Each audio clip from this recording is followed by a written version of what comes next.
നമസ്കാരം. KFCയുടെ 28ാമത്തെ ക്ലാസ്സാണ്. നമ്മൾ ഇപ്പോൾ കഴിഞ്ഞ ക്ലാസ്സിൽ പറഞ്ഞിരുന്നത് ഡിപ്പോസിറ്റുകളെ കുറിച്ചാണ്. ഇപ്പോൾ പല ഡിപ്പോസിറ്റുകൾ നമ്മൾ പറഞ്ഞു. അതിൻ്റെ കുറേ എക്സാമ്പിൾസ് നമ്മൾ പറഞ്ഞു. റവന്യൂ ഡിപ്പോസിറ്റ് പറഞ്ഞു, സെക്യൂരിറ്റി ഡിപ്പോസിറ്റ് പറഞ്ഞു, സിവിൽ കോർട്ട് ഡിപ്പോസിറ്റ് പറഞ്ഞു, ക്രിമിനൽ കോർട്ട് ഡിപ്പോസിറ്റ് ഒക്കെ നമ്മൾ പറഞ്ഞു. അപ്പം അതിൽ നമ്മൾ ഓരോ മുഴുവൻ എക്സാമ്പിൾസും ഞാൻ ക്ലാസ്സിൽ അങ്ങനെ പറഞ്ഞിട്ടില്ല. ഇപ്പം ചിലപ്പോൾ നമ്മൾ ഈ ഇപ്പോൾ സെക്യൂരിറ്റി ഡിപ്പോസിറ്റിൽ പറയാത്ത ഇപ്പോൾ സർക്കാർ വക മരങ്ങളിൽ നിന്ന്, കോമ്പൗണ്ടുകളിൽ നിന്നുള്ള പാട്ടക്കാരിൽ നിന്ന് ലഭിക്കുന്ന ആദായത്തിന് വേണ്ടിയിട്ട് ഒരു സെക്യൂരിറ്റി ഡിപ്പോസിറ്റ് കൊടുക്കും.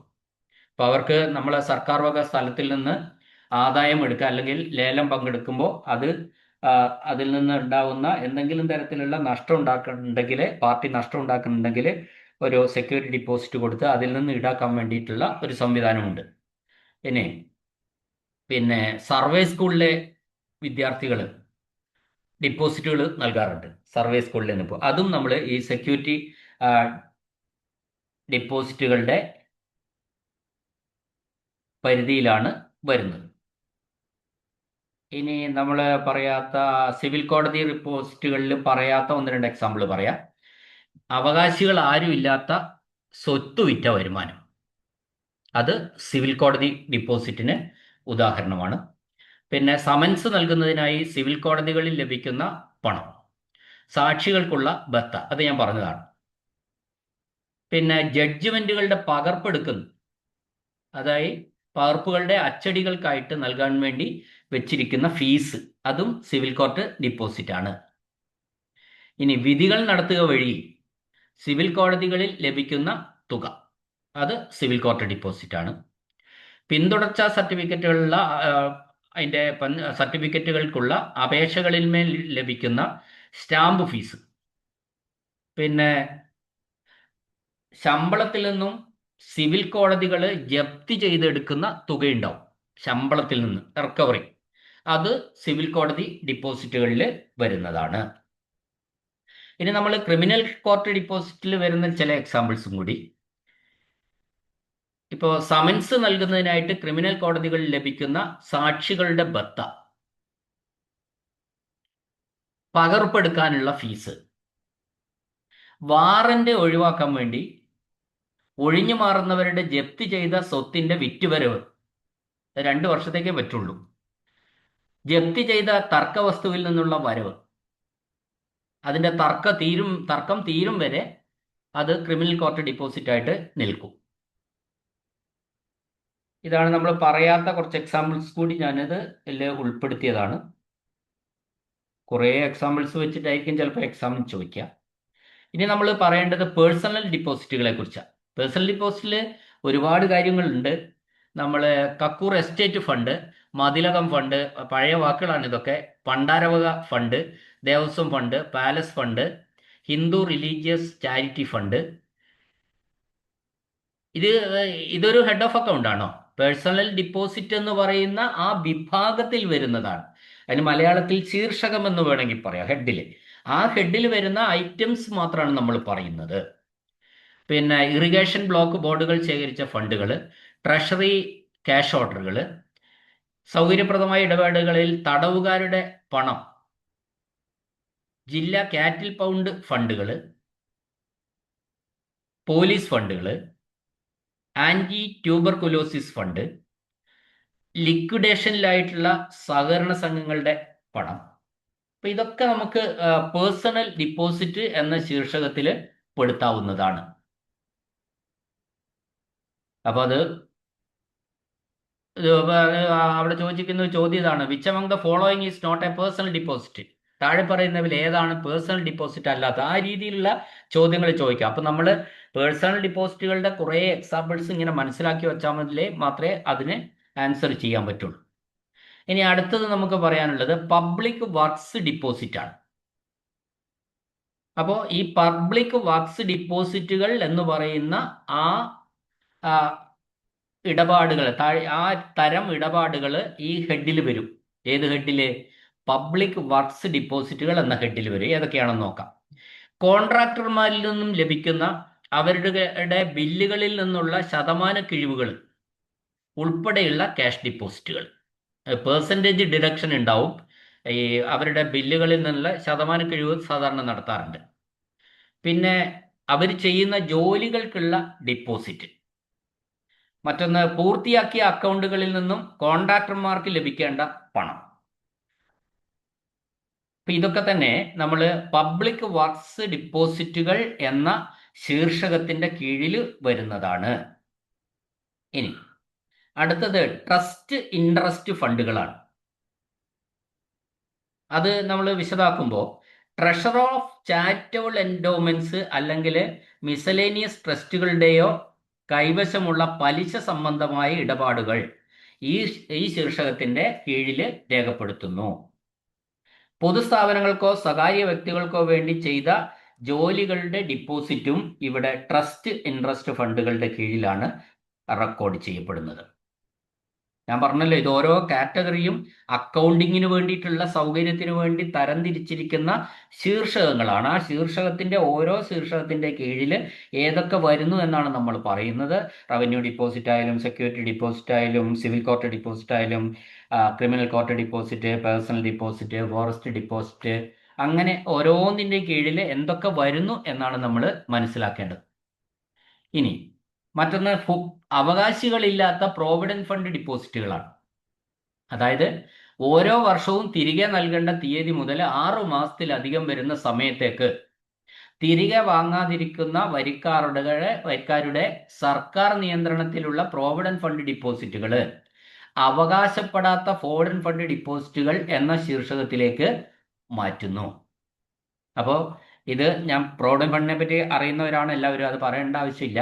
നമ്മൾ തിരികെ വാങ്ങേണ്ട ഓരോ വർഷവും, അതായത് തിരികെ വാങ്ങേണ്ട സമയം മുതൽ 6 മാസത്തിൽ അധികം വരുന്ന സമയത്തേക്ക് തിരികെ വാങ്ങാതിരിക്കുന്ന തുകയാണ് ഏത് വിധത്തിൽ മാറ്റുന്നത്? അതായത് അവകാശപ്പെടാത്ത പ്രോവിഡന്റ് ഫണ്ട് ഡിപ്പോസിറ്റുകൾ എന്ന ശീർഷകത്തിലേക്ക് മാറ്റും.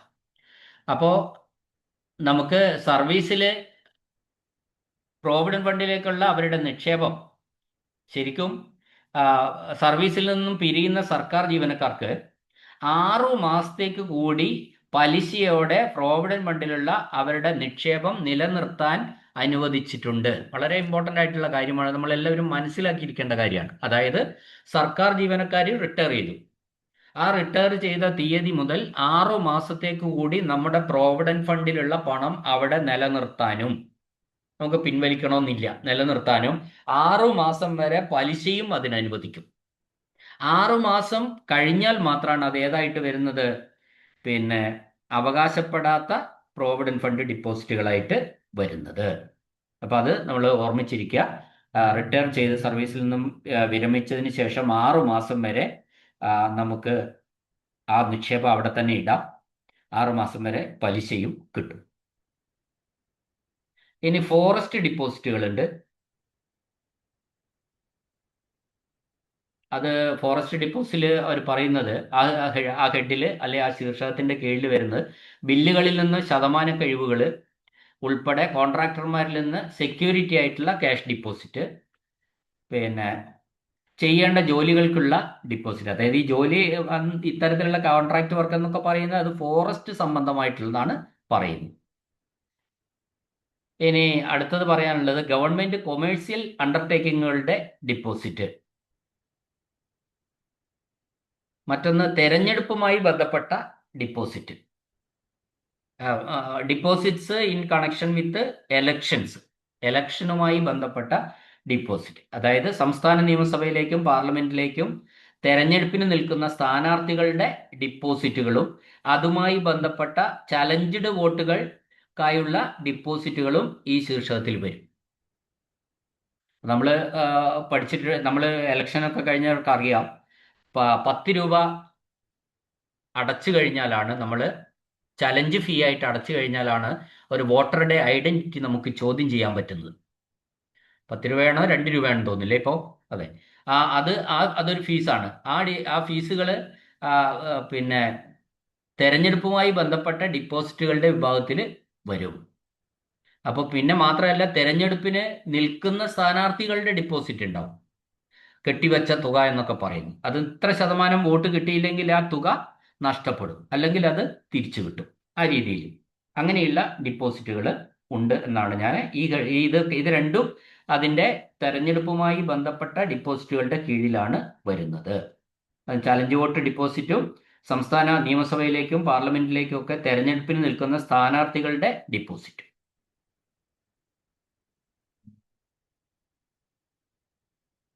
ഇനി ഈ പറയുന്ന lapse of deposit to the government, അതായത് സർക്കാരിലേക്കുള്ള ഡിപ്പോസിറ്റുകളുടെ കാലഹരണപ്പെടൽ എന്ന് പറഞ്ഞാൽ ലാപ്സ് ആകലാണ്. ചില പ്രത്യേക സന്ദർഭങ്ങളിൽ ഡിപ്പോസിറ്റുകൾ ലാപ്സ് ആയിട്ട് സർക്കാരിൻ്റെ ഉചിതമായ റവന്യൂ ഹെഡ് ഓഫ് അക്കൗണ്ടിൽ വരവ് വെക്കാറുണ്ട്. അത് ഏതൊക്കെ സാഹചര്യങ്ങളാണെന്നാണ് പറയുന്നത്. ഒന്ന്, റവന്യൂ ഡിപ്പോസിറ്റുകൾ ഒരു സാമ്പത്തിക വർഷം മുഴുവൻ അവകാശപ്പെടാത്ത 5 രൂപയിൽ അധികരിക്കാത്ത ഡിപ്പോസിറ്റുകൾ ഒരേ വർഷം ഭാഗികമായി തിരികെ നൽകുന്നതും പിന്നീട് ക്ലോസ് ചെയ്യുന്നതുമായുള്ള ഡിപ്പോസിറ്റുകളുടെ അവശേഷമായി വരുന്ന 5 രൂപയിൽ അധികരിക്കാത്ത തുക 3 പൂർണ്ണ സാമ്പത്തിക വർഷത്തിലധികമായി തിരികെ അവകാശപ്പെടാത്ത എല്ലാ ഡിപ്പോസിറ്റുകൾ എന്നിവ ഓരോ വർഷത്തിലെയും മാർച്ച് അവസാനത്തിൽ സർക്കാരിലേക്ക് വരവ് വെക്കേണ്ടത്. കൂടുതൽ വിശദീകരണത്തിൻ്റെ ആവശ്യമില്ല.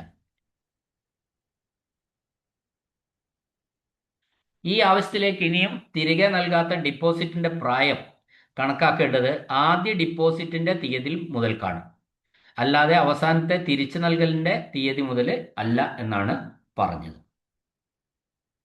ഇനി ആർട്ടിക്കിൾ 282 പ്രകാരം സർക്കാരിലേക്ക് അടച്ച ഒരു ഡിപ്പോസിറ്റ് അക്കൗണ്ടന്റ് ജനറലിന്റെ മുൻകൂട്ടിയുള്ള അനുമതിയോടെ മാത്രമേ തിരികെ നൽകാവൂ. അതാണ് വളരെ പ്രധാനപ്പെട്ടതാണ്. ആർട്ടിക്കിൾ 282 പ്രകാരം സർക്കാരിലേക്ക് അടച്ച ഒരു ഡെപ്പോസിറ്റ് അക്കൗണ്ടന്റ് ജനറലിന്റെ മുൻകൂട്ടിയുള്ള അനുമതിയോടെ മാത്രമേ തിരികെ നൽകാവൂ. ഇനി താഴെ പറയുന്ന സംഗതികൾ ബോധ്യപ്പെട്ടാൽ തുക നൽകാൻ അനുമതി നൽകും. ഈ ഇനം യഥാർത്ഥത്തിൽ സ്വീകരിച്ചതാണ്, അതായത് ഈ പണം യഥാർത്ഥത്തിൽ സ്വീകരിച്ചതാണ് എന്ന് ബോധ്യപ്പെടണം. 2, കാലഹരണപ്പെട്ടതായിട്ട് ഇത് സർക്കാരിൽ അടച്ചതാണ്, അങ്ങനെയെങ്കിലും അതിന് റീഫണ്ടിന് ഉത്തരവ് കിട്ടും. 3, കാലഹരണപ്പെടുന്നതിന് മുമ്പ് ഇത് വാങ്ങിയ ഒരാൾ ഇത് അവകാശപ്പെട്ടിട്ടുള്ളതാണ്. ഇനി 4, അവകാശി ആരെന്ന് തിരിച്ചറിയുന്ന തെളിവും അയാൾക്ക് തുകയിന്മേലുള്ള അവകാശ സർട്ടിഫിക്കറ്റ് നൽകി അധികാരപ്പെട്ട വകുപ്പ് ഉദ്യോഗസ്ഥൻ റീഫണ്ട് അപേക്ഷ ഒപ്പിടുകയും ചെയ്താൽ മാത്രമേ ഈ പണം തിരിച്ചു കിട്ടുകയുള്ളൂ. അവകാശി ആരറിയുന്ന തിരിച്ചറിയൽ രേഖ വേണം, അയാൾക്ക് ഈ തുകയിന്മേലുള്ള അവകാശ സർട്ടിഫിക്കറ്റ് ഉണ്ടായിരിക്കണം, പിന്നെ അതിൽ അധികാരപ്പെട്ട വകുപ്പ് ഉദ്യോഗസ്ഥൻ അതിൽ ഒപ്പിടുകയും വേണം. അപേക്ഷ റീഫണ്ട് ഒപ്പിടുകയും റീഫണ്ട് അപേക്ഷയിൽ ഒപ്പിടുകയും വേണം. ഇനി എന്നാൽ ഇങ്ങനെയൊക്കെ നമ്മൾ പറഞ്ഞാലും, അക്കൗണ്ടന്റ് ജനറലിന്റെ കാര്യത്തിൽ ഇങ്ങനെ വേണം എന്നൊക്കെ പറഞ്ഞാലും, ട്രഷറിയിൽ വിശദമായ കണക്ക് സൂക്ഷിച്ചിട്ടുള്ള ഒരു ഡെപ്പോസിറ്റിന്റെ റീഫണ്ട് തിരിച്ചു കൊടുക്കൽ അക്കൗണ്ടന്റ് ജനറലിന്റെ അനുമതി ഇല്ലാതെയും നൽകാം. ട്രഷറി ഓഫീസർ അത്തരം റീഫണ്ടുകൾ അനുവദിക്കുന്നതിന് മുമ്പ് പ്രസ്തുത ഇനം യഥാർത്ഥത്തിൽ ലഭിച്ചിട്ടുണ്ടെന്നും അത് രേഖകളിൽ ലഭ്യമാണെന്നും സർക്കാരിലേക്ക് കാലഹരണപ്പെട്ടതായി വരവ് വെച്ചിട്ടുള്ളതാണെന്നും മുമ്പ് ഇത് തിരികെ നൽകിയിട്ടില്ലെന്നും ആളെ തിരിച്ചറിയുകയും അവകാശം ചെയ്തിട്ടുണ്ടെന്നും റീഫണ്ട് അപേക്ഷ ഒപ്പിട്ട ഓഫീസർ സാക്ഷ്യപ്പെടുത്തിയിട്ടുണ്ടെന്നും ഉള്ള വിവരം അന്വേഷിച്ചറിയണം. അതിനുശേഷം മാത്രം ഈ ട്രഷറി ഓഫീസർക്ക് ഇത് റീഫണ്ട് ചെയ്യാവുന്നതാണ്. ഞാൻ ഇപ്പം പറഞ്ഞ കേസുകളിൽ അങ്ങനെ എല്ലാം ട്രഷറികളിൽ സൂക്ഷിച്ച് ഉറപ്പുള്ള കേസുകളിൽ ട്രഷറി ഓഫീസർക്ക് തന്നെ ആ റീഫണ്ട് നടത്താവുന്നതാണ്. അതിന് അക്കൗണ്ടന്റ് ജനറലിന്റെ ഉത്തരവ് ആവശ്യമില്ല എന്നാണ് ഇതിൽ പറഞ്ഞത്. അപ്പോൾ ഇത്രയുമാണ് നമ്മൾ റീഫണ്ട്സ് എന്ന് പറയുന്ന നിക്ഷേപങ്ങൾ എന്ന് പറയുന്ന ചാപ്റ്ററിൽ പറഞ്ഞിട്ടുള്ളത്. ഇനി ഈ ചാപ്റ്ററിലെ ചാപ്റ്റർ നമ്പർ 10 പ്രീവിയസ് ക്വസ്റ്റ്യൻ ആണ് അടുത്ത ക്ലാസ്സിൽ നമ്മൾ പറയും. ഓക്കെ, നിങ്ങൾ ഏതെങ്കിലും കണ്ടന്റ് ഈ പറയുന്ന ഫിനാൻഷ്യൽ കോഡിൻ്റെ ഓരോ ചാപ്റ്റർ കഴിയുമ്പോഴും നിങ്ങൾക്കതിൽ ഏതെങ്കിലും ഒരു കണ്ടന്റ്, ഒരു പർട്ടിക്കുലർ കണ്ടന്റിൽ എന്തെങ്കിലും ഫർദർ എക്സ്പ്ലനേഷൻ ആവശ്യമുണ്ടെങ്കിൽ നിങ്ങൾ കമൻറ്റ് ബോക്സിൽ രേഖപ്പെടുത്തണം എന്ന് മാത്രം അഭ്യർത്ഥിച്ചുകൊണ്ട് എന്നെ കേട്ട എല്ലാവർക്കും നന്ദി, നമസ്കാരം.